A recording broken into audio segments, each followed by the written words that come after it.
Gidi still with us. Look, Israel's ties, new ties with regional countries, specifically the United Arab Emirates, Bahrain, really held strong throughout these 2 years of war. The enormous strain on those ties, very encouraging. Look, now with the region seemingly, as we discussed, buying into President Trump's vision for how this goes forward, are we on the verge of sort of wider diplomatic breakthroughs for Israel, for President Trump in the Middle East? So I do believe that we are on the verge of we are on the cusp of multiple potential breakthroughs in the Middle East, not necessarily on the Abraham Accords, and let me explain. I think that in Lebanon, the Americans can do a bold move.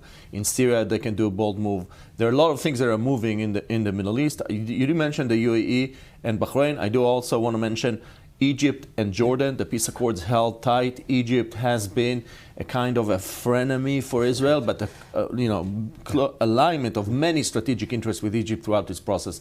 But I do want to go back to Ariel's point. Obviously, Ariel described elaborately the context for MBS's visit to Washington. But let me focus on the Abraham Accords.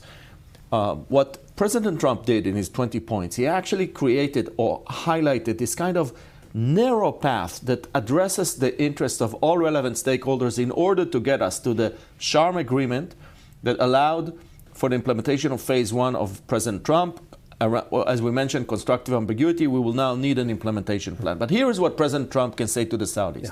He could say to them, look, in my 20 points, I'm speaking about a political horizon in which the Palestinian right to self-determination will be realized. I am pledging to bringing Israelis and Palestinians to discuss permanent status. I am bringing in the Palestinian Authority.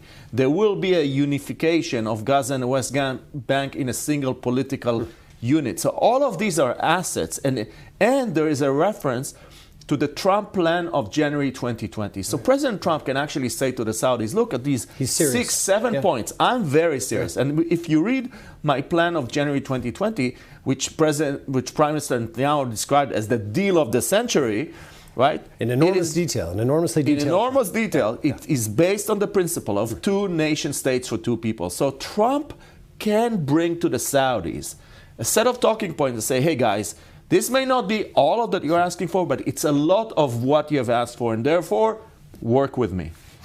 Gidi, Greenstein, thanks for being with us. Fascinating set of topics. We know these are ones to follow day by day. I appreciate you being with us.